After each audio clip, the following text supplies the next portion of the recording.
So I don't I don't want to go into too much depth with this because I've already done so too many times to count. All you need to know is my family thought I was a devil child before I was even born. That's how disgusting it was. They belong to some kind of neo-Nazi Abrahamic cult that is off the rocker weird, and you know they basically tried to kill me before I was even born. Most definitely after I was born, they tried to kill me. And there are things that I should have died from that I survived. When I was little, it was physical abuse. When I was older, it was just poison. Because they thought if I found out what was happening, I could tell someone and someone might actually listen to me. Well, the closest I got to having someone listen to me once was people testing a few needles that they stuck me with, but they tested it with drugs, not for poison. And so, of course, it came back unidentified compound because they tested for the wrong thing. They were not allowed to test further because whoever was in charge of that, I think, was in on this cult, personally. Because I think they had more than enough proof. I went to the hospital for over a week after they stuck me with that. I fucking woke up in the drawer of the hospital morgue because they prematurely thought I was dead. It was that bad. So, bullshit that they can't test any further than unidentified compound. They knew that if they tested further, then they would have to convict my family. It was all fucking, yeah, just pulling strings to set the Nazis free. I'm telling you, that's what it was about. And I grew up constantly being told that I was this devil, demon, witch thing. They would poison the water I drank, the food I ate. And if I tasted something and it felt like what I tasted right before I got sick, then I wouldn't take it. So sometimes there'd be this cup of water here, and my father would say, "You're not leaving till you drink this, or I'm going to do something worse to you." And believe me, it's not going to hurt you, it's just water. But what he would do is he'd go like this to show me, and he'd nails on chalk like that, but not really swallow, and then go like that, nails on chalk. And he'd go, "See, I drank it. Now you drink it." The problem was that I would look at the glass after a couple of times of being tricked. I wised up, and even though I was a kid, I was smart enough to know that I looked at the glass and it's the same level, the same exact level. Like, he did not even swallow one sip. So if he put anything in his mouth, it was like 3 drops, not enough to hurt him. But honestly, he appeared as if he was lying. His demeanor, everything. And so I didn't even think he put anything in his mouth. And I was forced to either drink it or have it forced down my throat. And over again, I was being told it's just water. So, and as a really young child, they would poison the stuff in my bottle, and I just wouldn't drink. I would refuse to drink, and so I got very dwarfed for a long period of time. My growth stunted because of that. So anyway,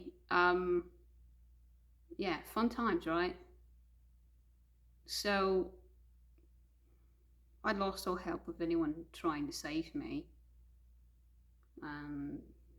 Then there was a time where like I said, 2 times actually. And I have stories about both of these if you want to look them up on the channel. But basically, the first time, I think it was more about fate than anything else that I didn't follow that path.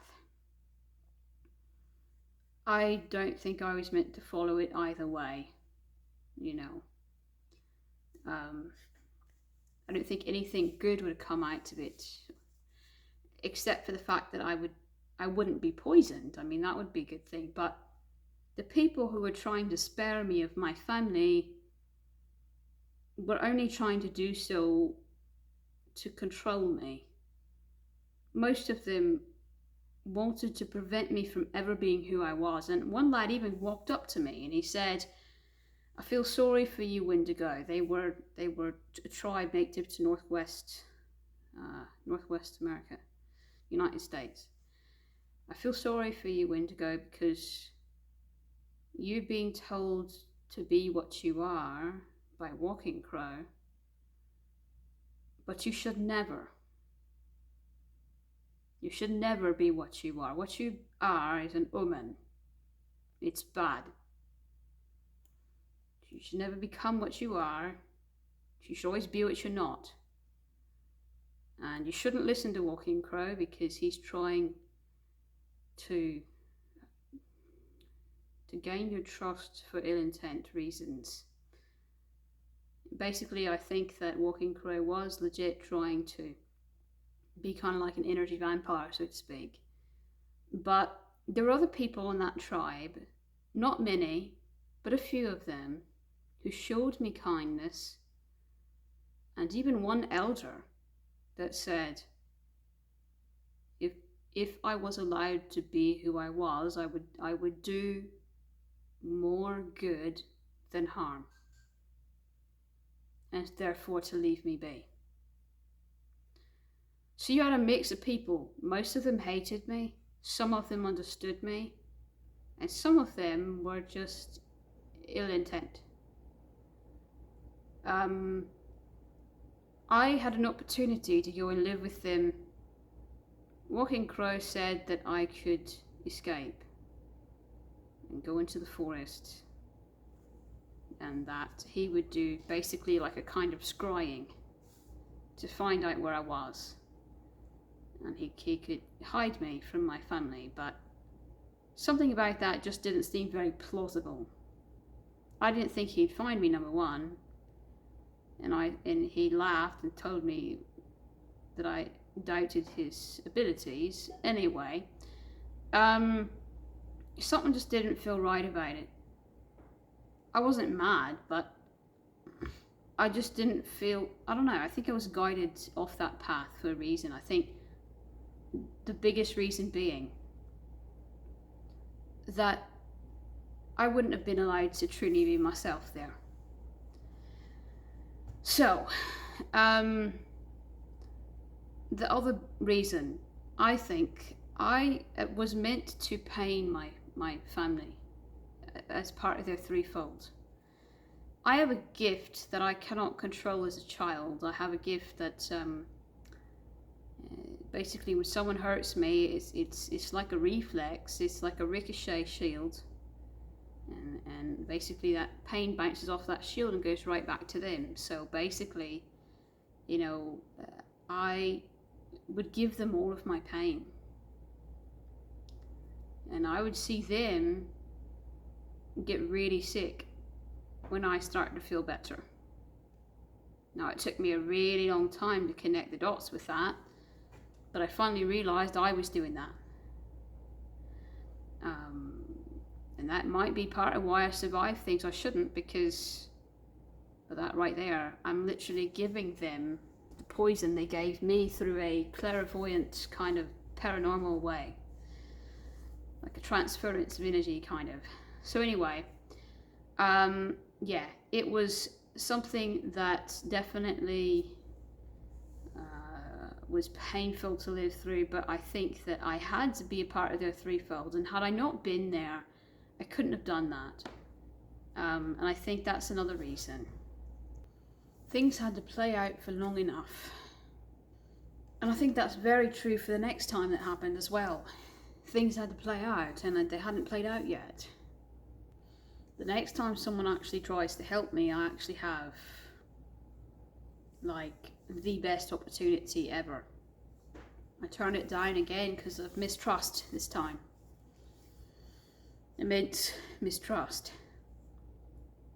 Remember what I was talking about with the Watcher and my father getting me to drink that, trying to get me to drink that. Okay, so I associated something that had absolutely no ties to anything to what he did. And I think anyone would have in my shoes. It was a series of unfortunate events that none of us meant to do on either behalf. Long story short, my father dropped me off at this man's house. There was this other kid there that was like me. And the man gets shot. He dies. I run. I tell the kid to run, but he doesn't because he's drugged. Anyway, long story short, if you want to listen to more about that, I've got a story about that up on here as well. But anyway, I run into the woodlands. Somebody finds me. Eventually ends up taking me to the authorities. The authorities question me, and the lad that questions me is like me. I think he, there was bigger problems going on, way bigger than me, and they were trying to. It was a case that involved them. Somebody had revealed herself to, and I don't mean, I don't mean like taking off her clothing. I mean like showed them that she was a physical shapeshifter. Either that or that her child was. Either way, I'm not for sure. I don't understand. But what he said was, "You're like me," and I didn't believe him at first. He said, "We're different, but alike. I've actually never seen this before, existing in the same spirit, but you're a compilation of predator and prey. Usually we're one or the other. I happen to be prey. And typically we think that,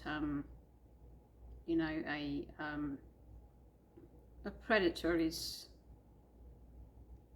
bad luck, but you're both." So, I was like, "Well, prove it," and he was like, "I can't, because this is kind of why I'm here. We're trying to fix something that someone did. She basically was supposed to come home to have the child and didn't, and therefore the child shifted, and she was selfish, tried to stay with the man that she had the child with, and things were out of hand really quickly.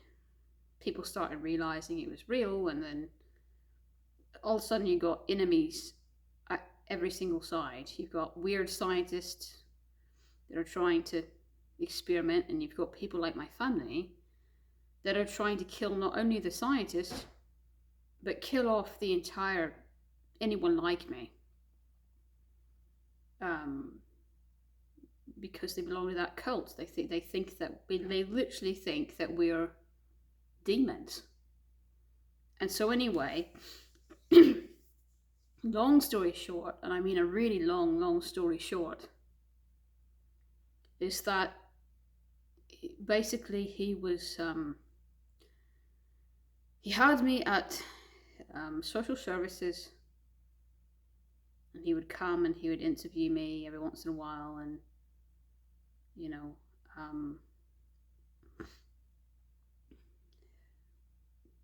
basically I didn't know what I was saying, but he thought it meant something. In reality it didn't. In reality I get depressed when there's too much light. I'm dark energy, so I'm the opposite of most humans. And in that place where we were kept, it was one gigantic room with an entire wall of nothing but windows.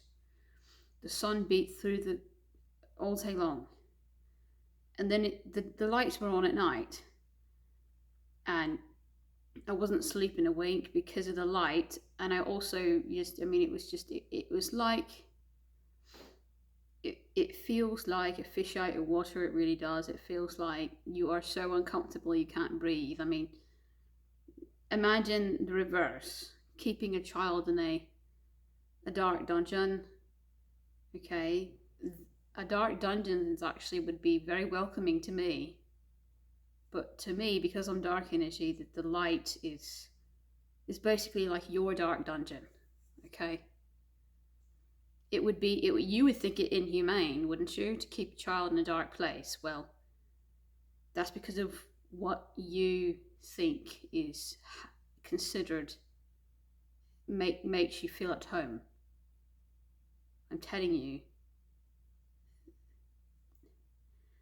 I wanted to be. I told him I want to be in a dark place, a very dark place, like a cave or something. I don't even care if it's a dungeon. Just take me. That's what I said.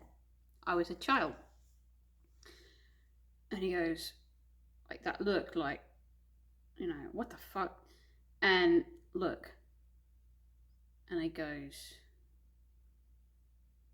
a place with red light? I said, no, somewhere dark, like a tunnel. He says, well, have you ever been to one of those tunnels? And I said, no. He said, don't lie to me. And I said, I'm not. And I got kind of pissed, actually. He said, okay, there's some things I've got to work out. Eventually, I'm gonna take you somewhere.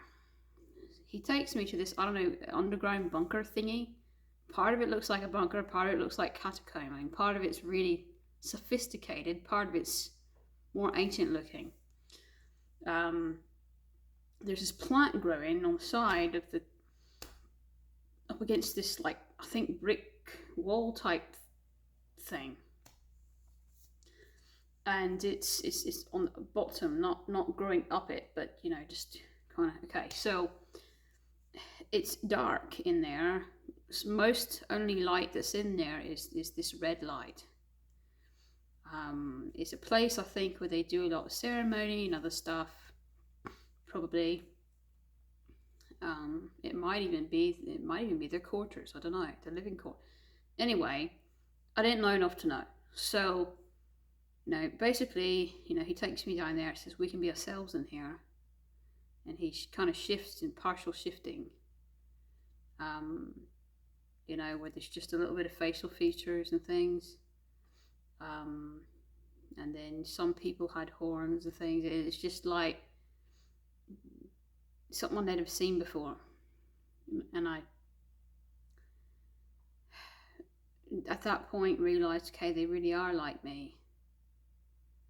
I'm technically stuck as a human currently, but, I knew that they were like me. And he took me there to test me. There was this fake skeleton, and he said, okay, so all these flowers are poisonous except for one. If you pick the right one, you live. If you pick the wrong one, you die, so good luck now, pick the right one. I'm like, what the fuck, no. And he said exactly the same thing my father said when he wanted me to drink the poison. He said, we're going to stay here for as long as you may need to. And if you don't do it, then I'm going to force you. And, I'm going to make it a lot more painful than it would have been otherwise. He'd always say stuff like that. I said, every minute that goes by, I'm adding another punishment. He'd say things like that. And what did they do? They said, we're not leaving here until you do this. So in my mind, same thing as my family. So I'm like, okay, fine, I'm dying either way, probably. It'll be less pain if I do what they want me to do. So I try to pick the right one, and he says, well, good job. How do you think you did? And I'm like, I obviously am going to die. How long do I have? He's like, I lied. None of them are poisonous. It's just burnwort. And I'm like, okay, I don't know what the fuck that is, but I don't believe you. And he's like, okay, we'll do it again. There's several more on there that will allow you to pick them. There's a pagan way of picking, harvesting, where you sense the energy and you sense what nature will allow you to take from it, and what it wants to be left to be. It's a sacred asking. Basically, nature gives you permission as to what you can and cannot have. And he was trying to see if I could sense the energies properly, first of all. And so when I got it right a second time, he was like convinced that I could do that. He said, yeah, you could have done that one, or this one, or this one, or this one. So yeah, you passed that part. But I need to ask you, why did you do that? I mean, you thought that you were going to die. And I'm like, I still think I'm going to die. You know, he's like, saying, why would you agree to do this? You know, especially because there was a fake skeleton thing sitting there that I thought was real from someone who died picking the wrong flower. So, you know, it's like, okay, isn't it obvious? You were going to kill me. I didn't have a choice. You either kill me or hurt me really bad. You know, I was basing it off of what my family would do to me. It was very similar. I mean, they're even using poison. It's not real poison, but I just automatically linked the two things together. And, you know, they're like, no one told you, like kind of offended, no one told you we were going to kill you. I'm like, well, I know enough to know that that's what happens, is what I said. So at this point, you know, he's like, okay, well, what do I have to do to prove to you that it's not point here? Like, we're going to take this, we're going to take all the petals off of it, and we're going to, like, share this, okay? And meanwhile, I'm like, why are you hurting the flower? Because I'm too young to understand that it's not alive. Not really. I think that it's no different than a puppy, okay? I thought the flower was an individual spirit. Much like, you know, picking it, like, if it was a puppy instead of a flower, you just pick a puppy off of the plant and it would still be alive, okay? I didn't know any better. I thought it was still alive. And I thought it, like I said, I thought it could feel pain, and I don't know, just... So they were like pulling all the petals off. I'm already mad about that. But then also, they're tiny. If you go like this, you can barely see it. I'm thinking, again, if my father ever did drink it, he never drank enough to actually make himself sick. What are they doing here? Obviously, they're taking a tiny piece of the flower, not big enough to do anything, not big enough to hurt them. I said, you're too big, the flower is too small. If you really want to prove to me that it's not poisonous, eat an entire flower. But, you know, I also didn't have time to explain to him I didn't want him to kill the flower either. Yeah, kill. Can't really kill a flower, can you? But, yeah. So he just shoves it in his mouth, and like I said, he might as well be shoving a living puppy in his mouth and swallowing it, because that was the effect it had on me. And so I immediately went from, okay, it's not poisonous, to you just killed an innocent thing. By the way, you gave me this entire speech before you tested me. You gave me this entire speech about how, like, you should, like, never, like, hurt innocent things, and how, like, you should, like, leave them be, and, like, how you should not be selfish. And here you are looking really greedy with greedy eyes, which I mistook, I think, a genuine addiction for greed. He knew what it was going to do to him, okay? So, you know, it was that look, like when someone is about to, like, use drugs and they know what to expect. It was that look. Okay, so anyway, it's not a drug, okay, but he was still addicted nonetheless. So I don't know if you've ever eaten an entire fucking flower of barrenwort, but you're gonna feel really, really good at first, then you're gonna feel too good, and then you're gonna be violently ill. And that might take hours, but it will happen. You can't eat an entire flower. You just cannot eat no one. It's not poisonous. He didn't lie. He most definitely did not lie. But you know, so he knew he was going to feel really good, and then he also knew he was going to feel really bad later. So anyway, about this time, the elders come like, "What the fuck are you doing?" And you know, yeah, it was like he was not supposed to do that. He didn't have the right to test me. And he said, look, I know that I'm not supposed to test people. I know I don't have enough knowledge. I know I haven't learned enough, but, like, hear me out. Like, this is part of an investigation thingy. And, you know, basically he took it upon himself to do it. And instead of asking his guides for guidance, instead of asking definitely permission from the elders, and on top of that, he eats an entire flower, which, like, it was supposed to be shared with everyone. Like, and some people got really mad at him, like, what the fuck, that was supposed to be for all of us, you know. They genuinely did get mad at him. They're saying things like, you know, she would have found out eventually that it wasn't poisonous. She would have found out, you know. And at that point, I was just like, I was so maddened. At the same time all this is going on, I'm screaming at the top of my lungs, you know, how he basically killed an innocent flower. And they were trying to explain to me that you can't really kill a flower, but I wasn't listening. I finally get calmed down enough that he comes up to me, and you know, at this point I'm already, it might even been a day later, I don't know, I'm already taken back to the shelter. And you know, he's like, okay, so I made a mistake, really big mistake, you know. He said, look, I think it was several days actually. The elders showed me, they got some visions, and they showed me your past. And I'm really, really sorry. I should have never tested you like that. That's been the last way I should have tested you, and I most definitely didn't mean anything by it. The last thing I meant was you to associate that with your past. You've survived things that you should have died from. You've gone through so much pain. I can't even imagine.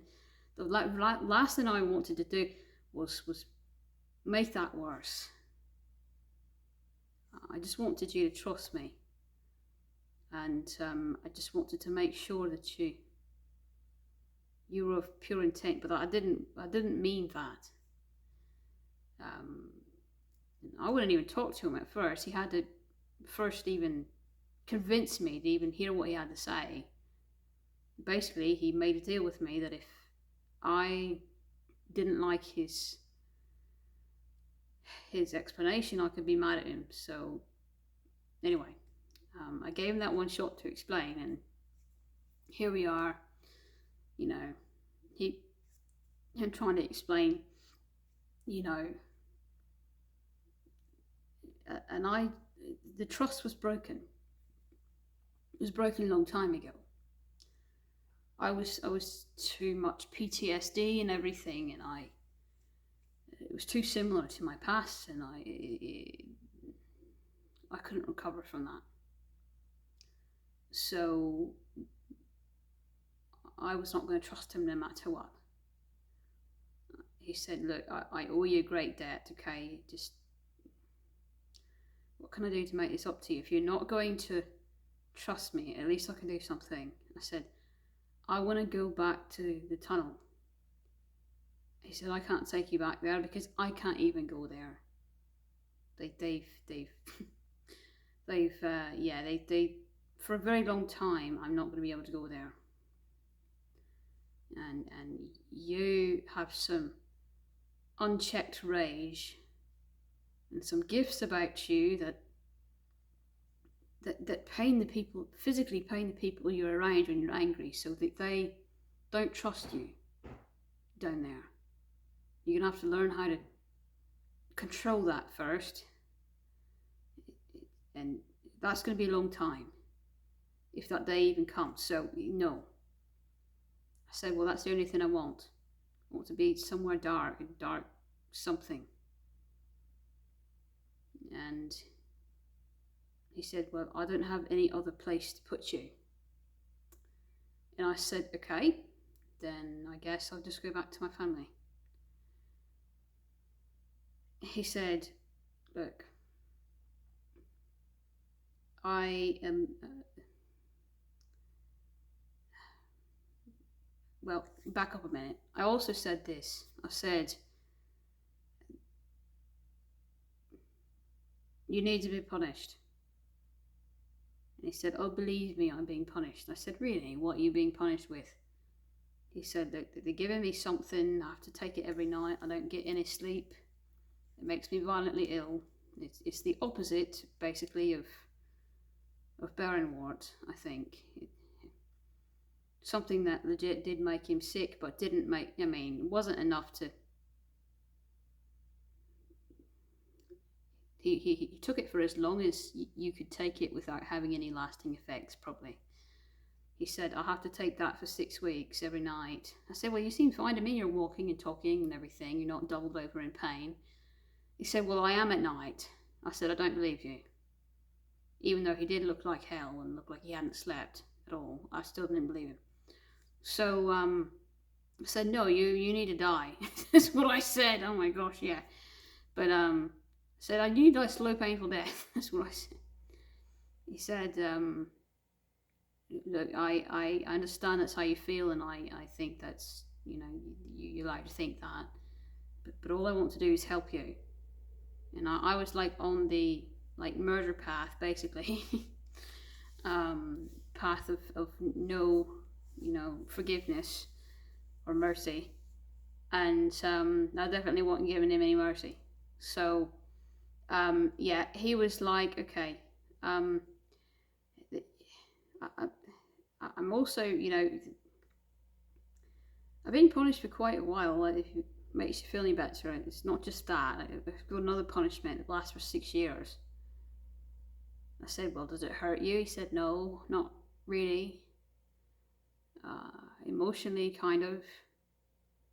I'm not allowed to, you know, be around the women for an entire 6 years.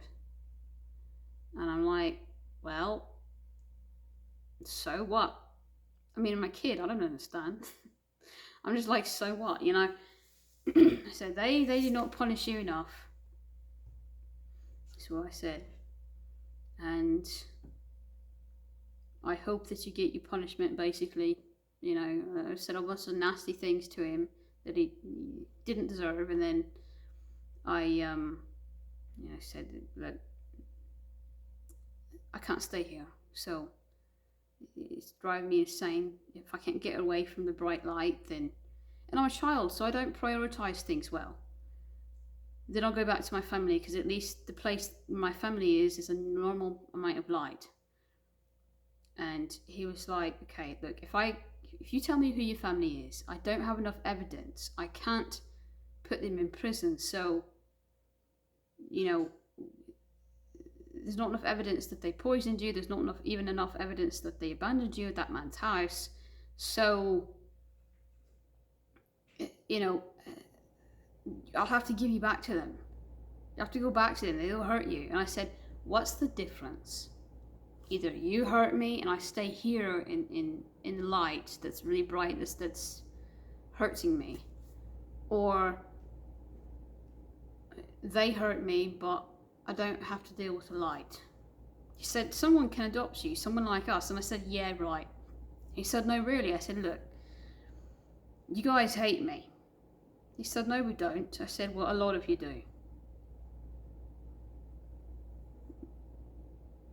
He said, no, they were just fearful because you were panicking. I said, well, it don't matter, does it? I don't trust you. So that is why I gave up that opportunity. Again, I think there probably was something that wasn't right about it, whether it's the timing or whether it's whoever I would have ended up with, or whatever I was meant to do, I think a lot of it was my parents' threefold. I had to be there for it to happen. And now that that is finally set in stone, you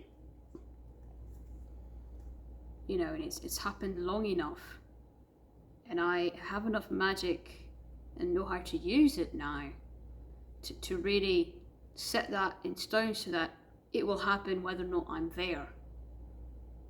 Okay, now that that's kind of taken care of, so to speak, I never thought that I would get another opportunity, but I think I might. My guides have been telling me this for a really long time, that you know, there's going to be a window of opportunity, and if I don't take it, it might be the last one. But I never knew it would be like this. I keep getting the same visions of the future, and depending on what I decide is how the outcome happens. I eventually cross paths with someone like me again, and when that happens, they will either offer to, or at least agree to, I don't know which it will be, helping me escape my family in exchange for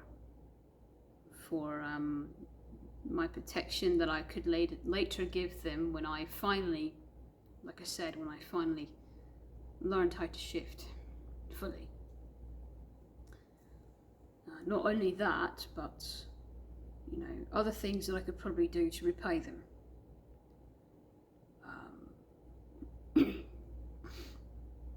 Going to live with them, and I saw this both ways. If I actually succeed in getting there without getting shot, I'll probably have to go as human, because I probably, by the time I do cross paths with them, I'm probably not going to be learned yet how to shapeshift fully. I probably won't be able to do it on command, and at least not enough. So I'll probably have to go on foot as a human with trackers in me. Okay, if I move just a hair to the left or a hair to the right, they're going to see where I am, exactly where I am in the woodlands, and they're going to be able to shoot me. Right, I can survive a lot. I've survived being shot before, but there's only so much I can survive. I'm not immortal.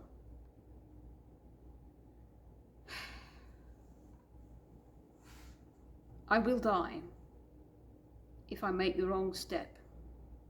It's literally every single step I take. In fact, if I'm carrying something, even if it's meant as an offering, and it's not really mine, if I'm carrying something that's too heavy, and that allows me to be too slow and too cumbersome, and too, you know, klutzy, that will give me away, and I'll die. Because they'll find me as I'm trying to flee. Once I actually get there, however, if I do still have any trackers in me, which remains to be, I'm not sure. If I think I probably do, but do they work? There's probably at least one or two that works, sadly.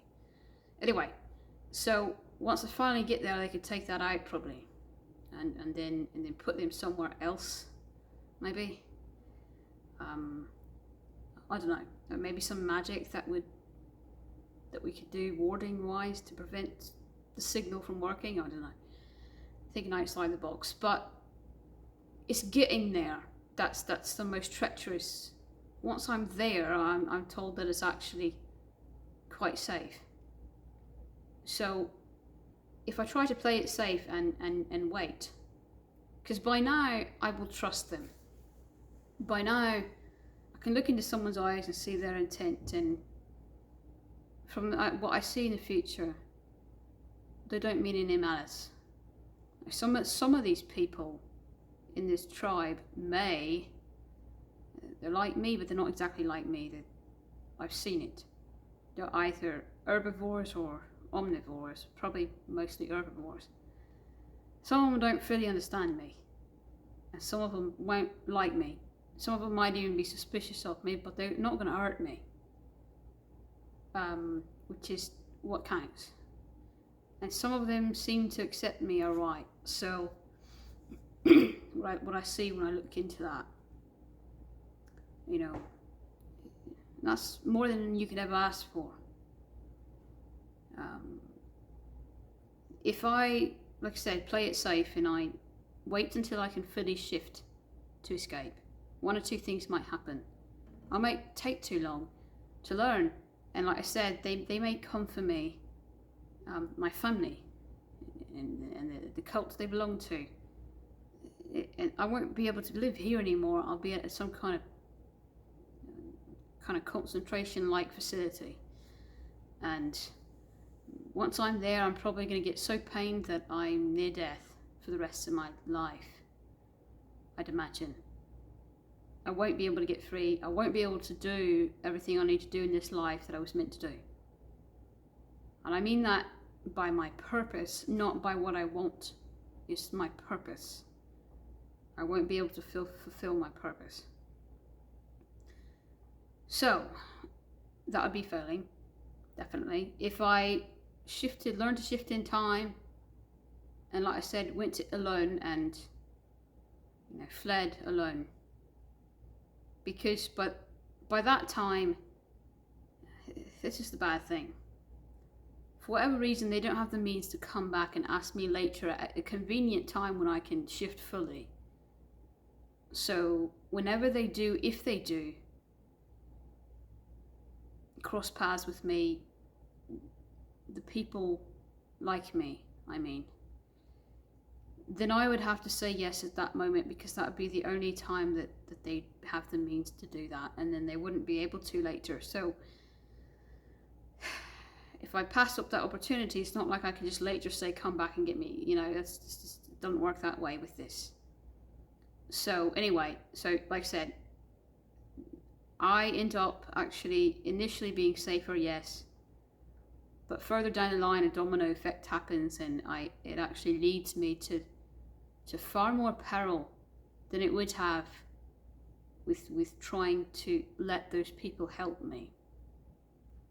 At least I have a chance, right? If I do everything right, it's kind of like walking on eggshells. Not that bad, but it's a 50-50 at least shot, because if I do everything I'm guided to do and step exactly where I'm supposed to step and all of that, and in the right timing and everything, I might be able to escape.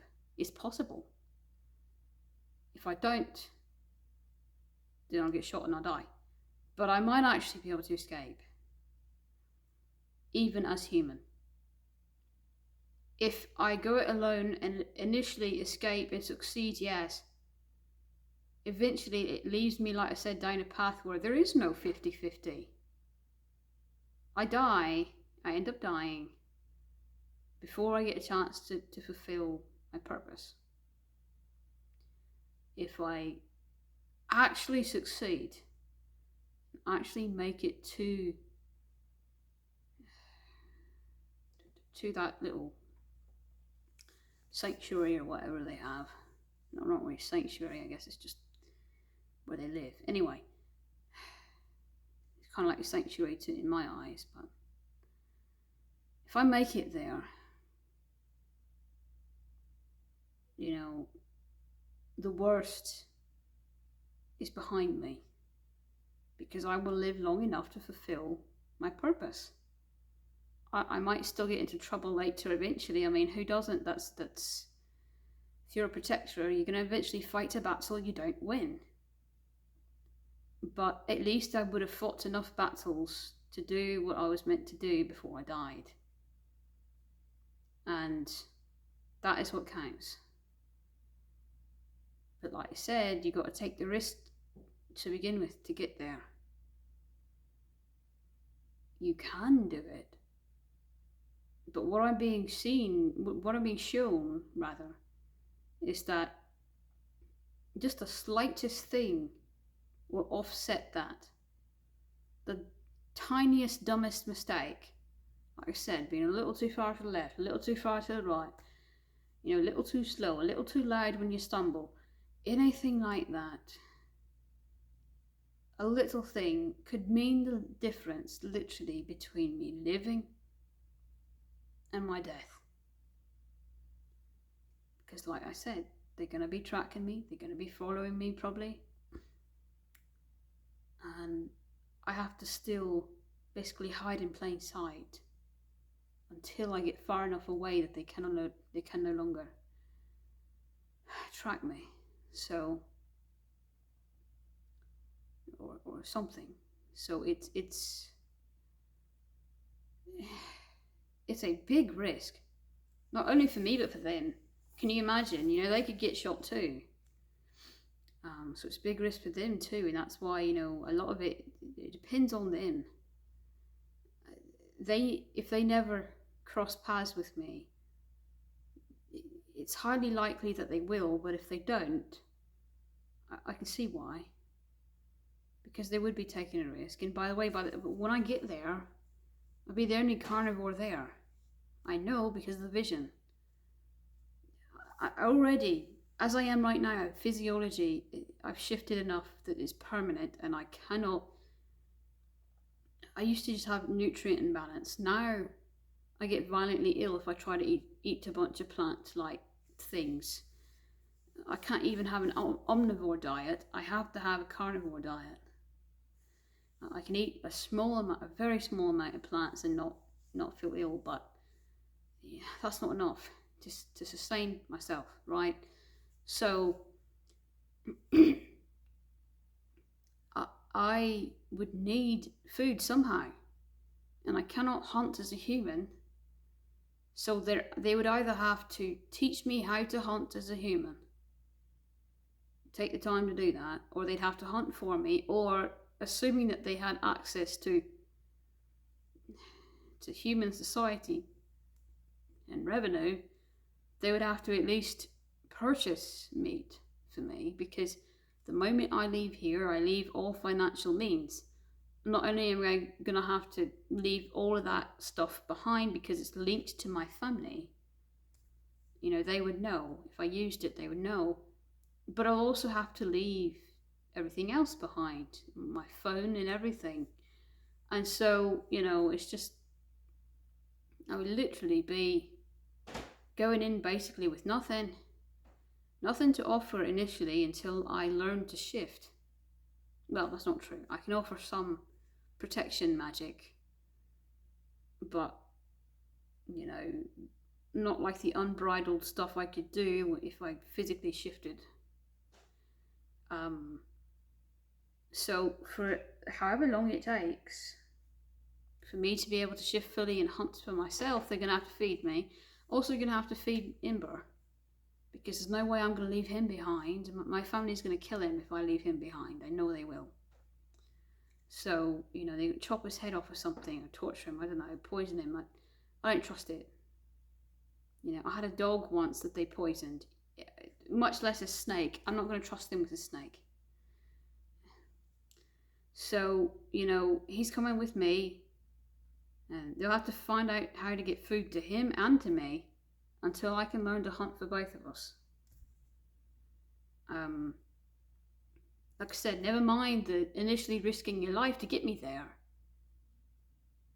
That is a lot to ask. That's a gigantic burden, because it's not like they can just give me the food that they already have there. They have to get special food just so I can survive, just so I don't die, and so he don't die. Honestly, his food is a lot simpler though, probably. So all he'd have to do is find some rats for him. Honestly, I wouldn't mind living off rats. I wouldn't. But either way, see how complicated this is. I'd be an immense burden to them. I'd be in immense debt to them.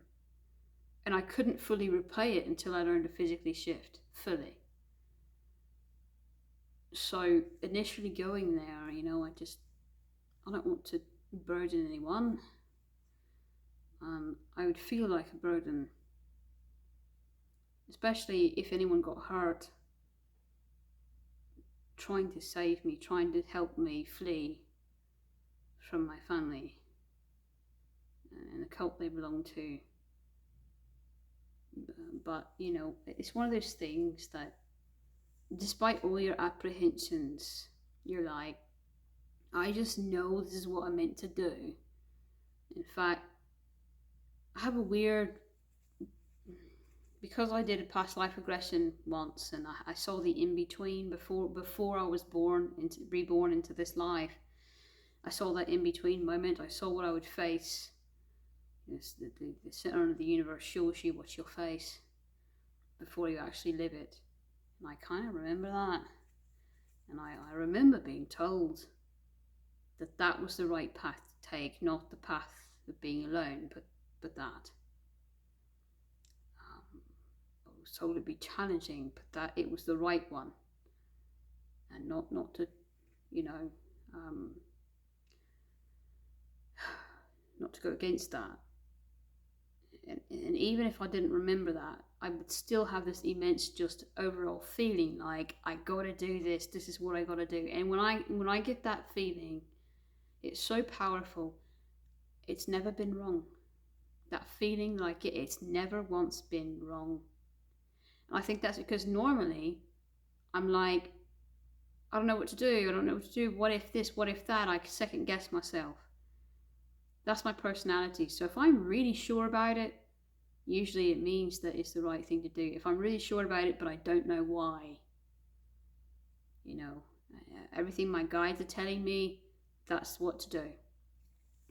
So what I need to do now is two things.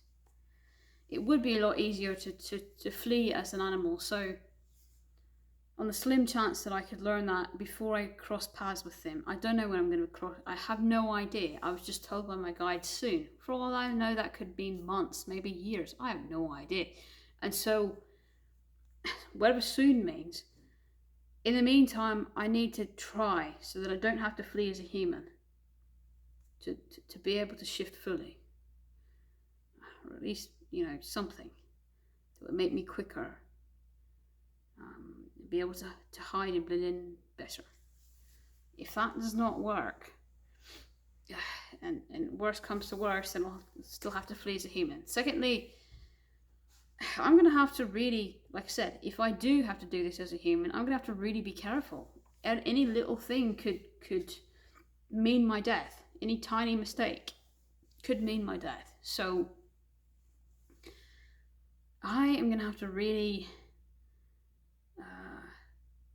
I'm going to have to do basically, if you've ever watched the Legacies thing, and it's minus the therapy part aspect, where she goes into that box and it's not real, but it's kind of like she's reliving it over and over again until she gets it right. Okay. Well, that's what I'm going to have to do. I'm going to have to do some dream work. And when I'm in the dream realm, I'm going to have to go to the dream realm to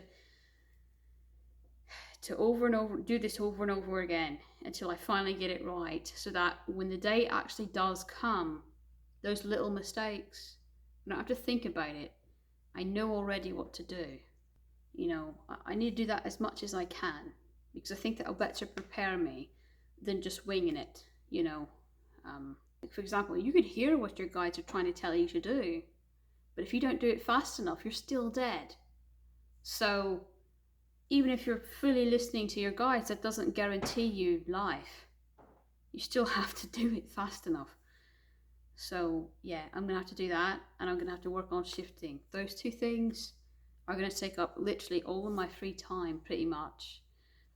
I won't have much time to continue to post things on here.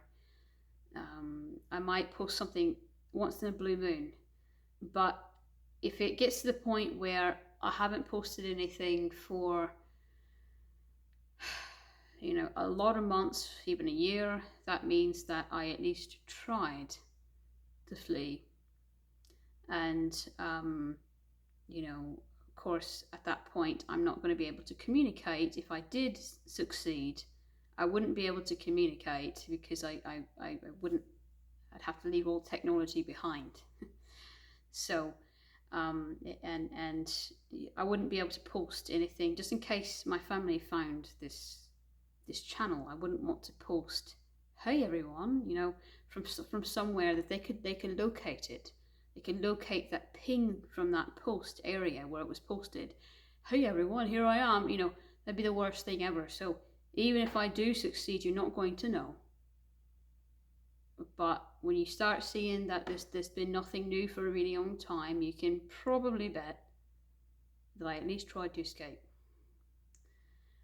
This might be the very last, shifter vlog that I do.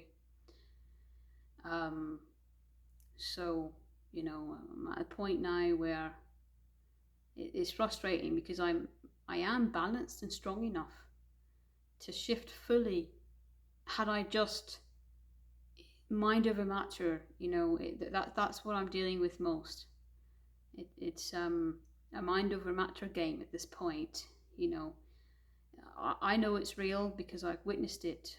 I've even done it partially a few times, and so I know that it's real. It's that, yeah, but can I personally succeed in doing this? And it's when it's that much pressure on you, it's like, to succeed, it just makes it that much harder to stop thinking about it. And what I need to do is just get my head out of it completely, and then I know that I would shift, at that point. So, but spirit wise, strength wise, I'm finally ready.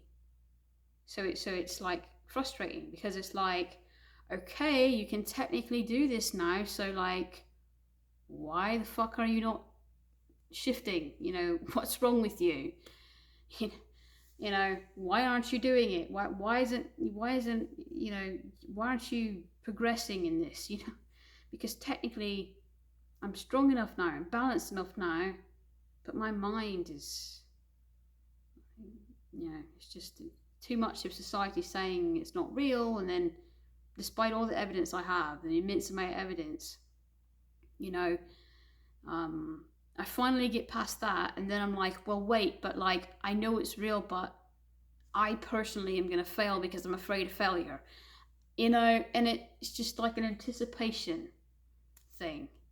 You fear failing, and that's what makes you fail. It's like, you're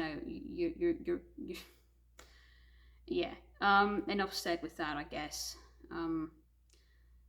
It's just, I gotta get past the mind aspect of it. And I think, honestly, that is going to be the hardest one to conquer, because I fixed everything else, and I think that says a lot. The one that still needs work is probably it's because it's the hardest one to master. So, yeah, but I've shifted partially a few times, and I just need to do that on command. And then eventually I can work on shifting fully. But yeah, never give up, and especially if you're like me and if you've been abused, don't let that slow you down. Don't let that suppress you. So yeah, if that's the last time I do one of these, you're very more welcome. Then to watch all the other stuff on the channel. I know this doesn't get a lot of traffic, but the ones who do see it, I very much hope that it's something that I've posted up here along the years helps you.